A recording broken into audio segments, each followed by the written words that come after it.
Today's video is going to be about intention. So it's going to act as a kind of a video companion to the worksheets and other kinds of materials that I've listed in the description box below so that you can make the most out of today's content and also experience out of it. So how we're going to go about, I will talk briefly about why intention is key when it comes to contributing to the quality of the goals that we set for ourselves. And you can apply this when it comes to any area of your life. And then we are going to talk about how you can work through the worksheet. Well, I will guide you through each of the steps so that you can make the most out of it. All right. So that being said, and there is a plane, but anyway, let's start with it. Now, the main thing whenever we are talking about intention, try to see the intention, they are your guiding light. They are the guiding principle as you are on your journey towards achieving your goals. Okay? So I'm sure a lot of you are very familiar whenever we are talking about goals is we've set our mind onto something that we want to achieve. And goals, for them to really be sustainable or really be practical, it's important that they follow the SMART goal formula. Okay? So what is that? The SMART goal formula is when you are taking the time to look at our goals, are they specific? Are they measurable? Are they achievable? Are they realistic, relatable or relevant? And are they time bound? Okay? So now you will see that sometimes the goals that we set for ourselves, they can be long-term goals and they can be short-term goals. So where does intention come into the picture? You are going to see intention will play a very big role when it comes to having a little check-in about from which place am I setting that goal? From which perspective, from which mindset am I setting that goal? It very much embodies the concept of the why. Why have I chosen this? Why really much? Why? What's my intention? What is it that's driving me, that's getting me to set that goal? Now, why that is so important? Because sometimes it can happen, especially when we talk about long-term goals, they may tend to get very, very heavy. It's that it can look so painful, a painful journey, tedious till we get there, and sometimes we even give up, or we feel that we lag behind. And when we go through these experiences in our life, which you may term them to be as obstacles, ups and downs, crossroads, emotional roller coaster, whatever it is that you would describe those challenges to be, it's quite difficult to keep hanging in there, okay, till we reach that goal. Sometimes we can just postpone it. So try to think of it, if we are to use like a metaphor, try to think of climbing a mountain. All right, your goal is to get there, but from which mindset do you actually get there is key to your overall well-being, especially to your mental health. Okay, if you've been going through that and it has been very painful, it's like, it's such a pain, when is that gonna end? When am I gonna get there? Maybe you really want to reconsider, how are you approaching your goal? Okay, how are you really approaching that? If you feel that you're white knuckling through that experience, I can tell you that any other goals that you may set, it can from this aftertaste that you had when it was a specific goal in a certain area of your life, and this could be the thing that you remember about it. It's like, oh my gosh, it was so difficult when I tried to maybe go through my physical well-being, or I try to work for my career, and anything about that. So when you take a moment to work with your intention, work with your connection with the word intention, it can change a shift. It can change the relationship that you have when it comes with that word, and it helps you to create a sense of sustainability into anything that you put your mind into, so that you don't burn out. into achieving that goal. Okay, so this is where, when we're talking about the intention in this mountain metaphor, the intention acts like a compass. Okay, if you are, so let's say this is the goal. When you this is where you have a goal. It's, I need to get there. The intention is going to act like a compass. Okay, now if you are going through a situation in your life where it's a dark tunnel, here as well your intention plays a very big role. And here the intention also plays the role as a compass, but it also plays the role as this guiding light that takes you through the tunnel.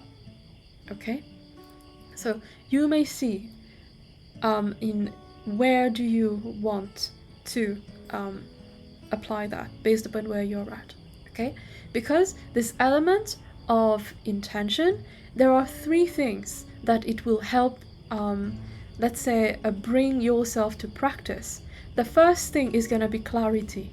Okay, because you're going to see, whenever we've set a goal or whatever we're struggling with a certain moment, our judgment is going to be very much clouded, or it's going to be based upon our, let's say, past experiences that's going to come in as a precedent, and that will try to dictate, try to influence what is going to be the end result. Okay, so this is where, whenever you take the time to craft your intention, the intention will help you to return into the present moment and not allow yourself to be distracted by the racing thoughts, judgment, and everything, the limiting beliefs. So this is the power that an intention may hold if you know how to word it in a way that it supports you. So it brings you more clarity. When you practice, you remind yourself of your intention. It helps the journey to be more bearable, more fruitful. There's something you can learn out of it rather than it feeling like a pain. The second thing, whenever you work with your intention, it can help you, based upon the words that you're going to choose, help you to be much more present and grounded in the here and now. That's very key when we talk about being practicing self-regulation and everything, getting our nervous system into a manageable state, right? Then we are able to think. Then we're able to come back online. Then we're able to realign and remember, oh yeah, now I am more present. I'm able to focus into what is it that where I'm going. Okay, and whether it's one step at a time through that dark tunnel, all right, with my intention as my lamp or my candle, or it's, I need to get to the top of the mountain, grounded, present. And the third thing, that how intention can very much enhance your experience, is when it is rooted to your values. That's why today we will talk about that. When you are setting intention, if you are connecting it, you're rooting it to your core values, you've elevated the game. You've elevated your experience. You've given a lot of, you've charged your intention with power. Okay? Because the core values, they are very much going to be where you're taking a pause and asking yourself, what do I really want to guide me? What is it that I believe in, I treasure, I respect, that I want to guide me throughout the journey till I get there? Whether it's at the end of the tunnel, whether it's on the top of the mountain, what is it? Is it patience? Is it kindness? Is it self-love? What is it? What is that core value, right? Because it's the values that you've chosen that's embedded in your intention, that's going to be embedded in your affirmation, that's going to carry you through, right? And they're going to be present in influential in your behaviors. The shift is going to be seen in the behaviors, it's going to be seen in the choices that you make, and it's going to be seen in the actions that you take to take you there. Okay, so this is why I would say the power of intention is really eye-opening. All right, so from that lens, now let's get to the exercise. Okay, so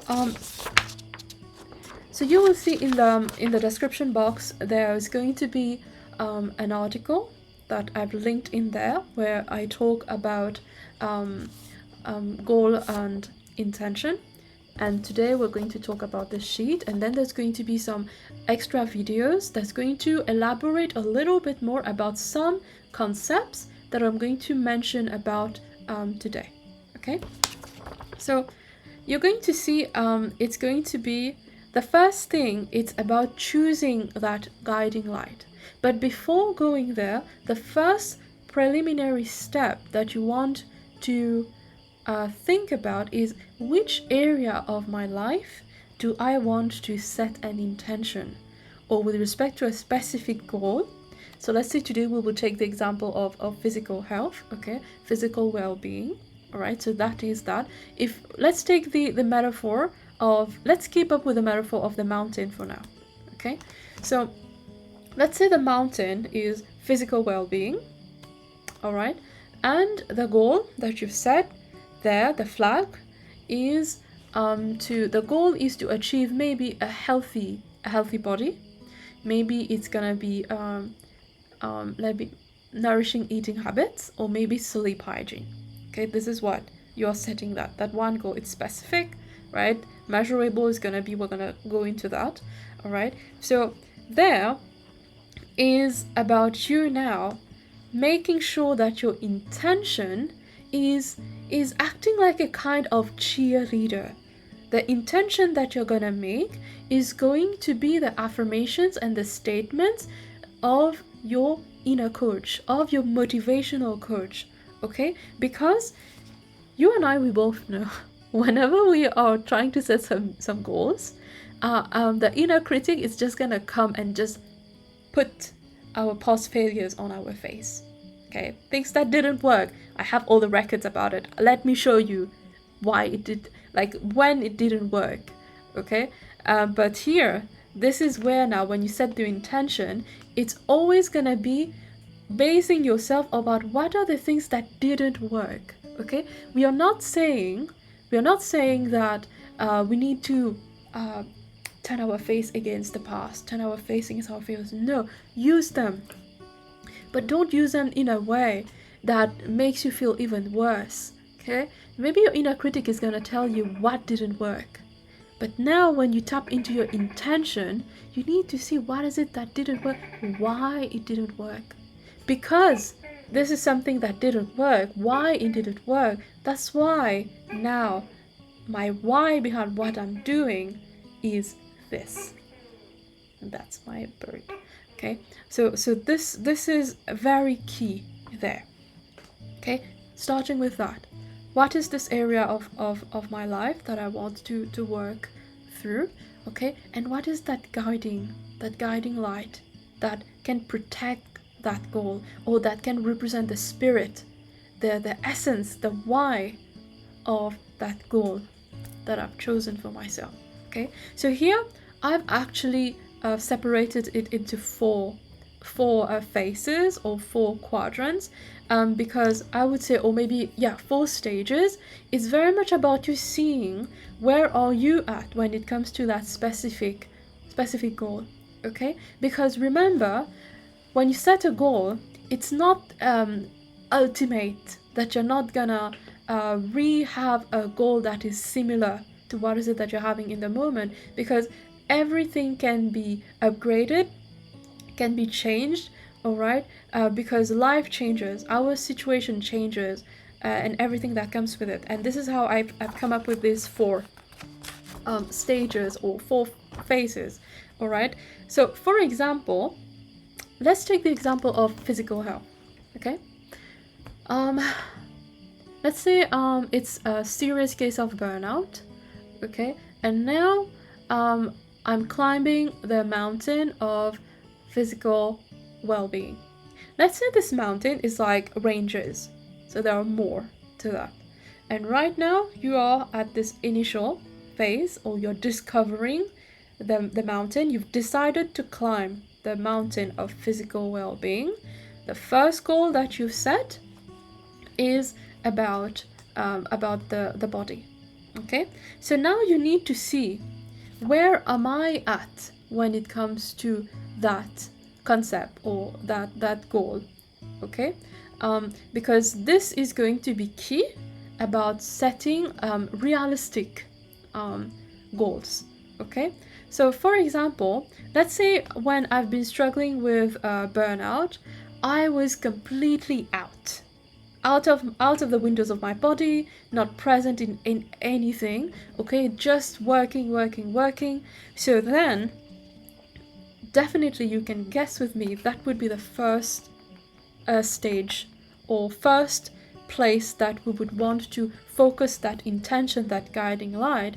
Is the word that we would choose, the values that we would choose, is to establish more presence, to cultivate more awareness. And let's say I would choose the word balance, or I would, yeah, let's go with that. Okay, where I'm choosing the guiding light for me, the core values for me, that's going to be the guiding light in my goal, is gonna be balance. Okay, so balance is what I'm going to practice through every step throughout the journey, right? And this is what I'm going to cultivate throughout till I get there. Okay, now if we take the second example, growth and strength, maybe some of you have already been into that. You've maybe before you didn't have balance, now you are taking it to a second, like a mini goal to the big goal, or the big goal of physical well-being, but you've broken it down to little goals, little hills.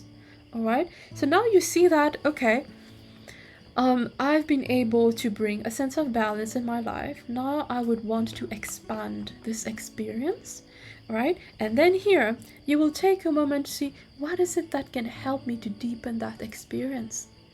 Again, intention, okay? So maybe it's patience. Maybe you will see that before I didn't have time, maybe I didn't know that my life didn't have balance. But now I've been able to see this is what I need. And now, because I'm aware of it, I'm much more present and receptive to it, I want to grow. So what is it that can help me to cultivate that balance? It's going to practice patience. So now you see that the goal that you're still there. Okay, you're still, but then it's like that mini goal is building. Each of them, it's like they're bridging on each other. Okay? And then the other one, so you may choose whether you want to create various, let's say you have various goals that you've set into the physical well-being quadrant. Maybe each goal is encompassing one of these, or all goals are encompassing one of these. So you do you know your life better. Okay, the third one is about connection. So let's say when you've been struggling with burnout, maybe you didn't have a proper connection with your body. Okay, maybe you were just go bypassing the needs of your body, skipping your meals, nothing, there was no balance. Okay, so then what is the guiding light, what is the core values that can help you foster that compassionate connection? Maybe it's kindness, maybe it's self-love. Okay, so you're starting with that, you're starting to name them, circle them.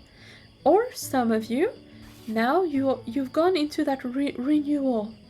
Okay, now you are starting, when you've seen the journey through, now you are taking a moment to sit in it.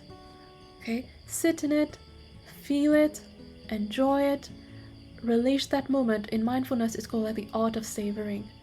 All right, so what is the intention that you're setting as you're sitting down with that?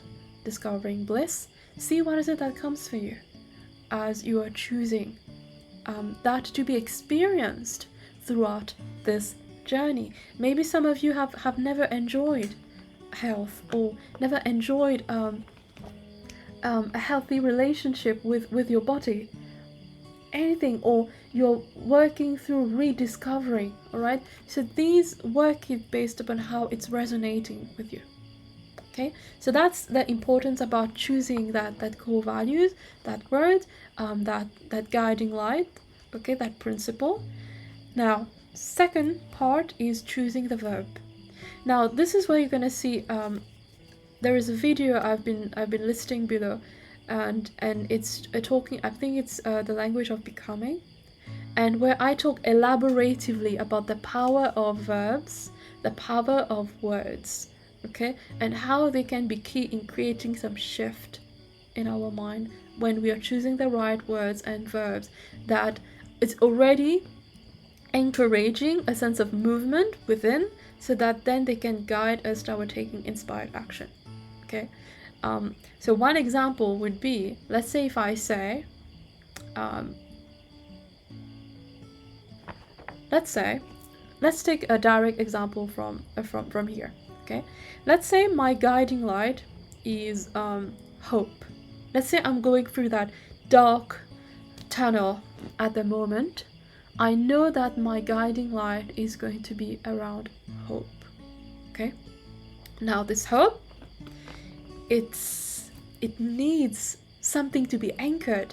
There needs to be a supporting verb that's going to hold. See, I used a verb itself, hold the hope. Something needs to hold that hope. And the verb that I use is nurture. Okay, this is the verb that I've used to support that again, support is a verb, support that hope, and I've chosen the word nurture. In this video that I've talked about, I illustrate the example, the difference. If I say the word I nurture hope, it can feel a little rigid there. Okay, maybe there is no space for expansion or growth, but when I say I am nurturing hope, I know it's a process. I know it's gonna take its time. Okay, everything that needs to be nurtured, it has it's step by step. Maybe it's gonna look like one foot in front of the other would be what nurturing, okay, would look like. If I were to go into what that would look like in my mind, how would that sound to me? Okay, nurturing. So you're choosing the verb that's gonna support that core values. Else, values like a love or family or patience, these are very beautiful words for artists, right? It's just literary words. Okay, we are the one that get these moving. Okay, we provide a sense of movement into them, and only then these words can carry us. Okay, so this is the logic behind it. Now, lastly, let's get into the worksheet that you've got. Okay, so you're going to see in the worksheet, we've already talked about how you choose your guiding word, your core values, or your guiding light, and the intention. We've already talked about the chosen verb that will very much create a difference in how you're creating your affirmation. So again, there is another video, the video I've told you about, do watch that. Okay, and then the third question is, why do they align with each other? Why the combination of that word, that values, work really well with that verb? Okay, the other question is, what does this verb mean to me? You can decide whether you want to see, let's say, okay, let's go with an example here. I'm going to take an example of one of my clients when we've done this exercise together. The word, the values that he's chosen is peace, calmness, okay? And the chosen verb for him was anchor. And I found that to be very, very interesting, that's why I wanted to tell you that, is he was struggling a lot with anger. A lot with anger. And the choice of words was beautiful, as in anchor and anger. Sometimes they may sound so similar. So for him, it was that why these words work well together, it just always creates a shift in his mind. Something needs to shift in me. A little thing. It's like a little change in the words from anger to anchor, anchor to anger, right? So that was that little space there is where he could find the calm, creating a space between the stimulus and the response, okay? And this is where he could find that calm. Just that was this shift for him. Okay, so then this is what when I ask him is why do these two align? Okay, he said that because when I anchor myself, I stop, like anchors like a ship, like related to the ship, right? It helps to anchor himself in his body, anchor himself in his breath, with his breath, and bring his mind into the body. And that was a way for him, if the anger took him there, bring, lower, slow down, calm down. So that's why this word anchor was, every time it works for him, anchor. And he would do this. That's the cue. That's the gesture where you engage your body to remind yourself, okay, this is my move of anchoring. This is what it looks like to me. This is how it brings me back. Okay? Now, when we look at what does this word or this verb mean to me, now you allow yourself to use this as a mirror. Why? Why that verb? Okay? Why did I choose that? And here again, is in this example, is why did he use anchor? Because being steady enough, that was what helped him to be steady enough to handle what comes without breaking down. All right, so if we use the example of hope, for example, okay, let's say we say hope, and my verb is going to be nurture, nurturing the hope. So why do all of these work well together? It's the nurturing helps to nourish that hope. Okay, so that's why they work together. All right, and also why this verb works for me. What does it mean to me? Right, so this is the word of my other client. She said it's believing that change is still possible for me. So that's why the word nurturing was so powerful for her. Okay, now next question is, what obstacle tend to block me from living or practicing my intention? So for my client who had anger issues, so it was the racing thoughts, it's the stress, it was reacting versus responding. Okay, so that is, he was practicing awareness. Same goes when it comes to my other client, when she has decided to choose upon hope. All right, so there we are taking a moment to look, what are the obstacles? All right, and for her it was the dark thoughts. It was feeling like I've failed before. That was coming to her face. Okay, so then you're taking a moment to look at it. The same like we talked about before, when you're setting an intention here, we are not saying no to things that happened in the past, because we need to remember they have passed. Things in the past have passed, okay? And when we look back at them, we are visiting the past to see why it didn't work, okay? Not only what didn't work, but why it didn't work. And then we empower our intention. Okay, so that's that. So that is why here, when you're taking a moment to look at these, you're naming these obstacles, challenges, blocks.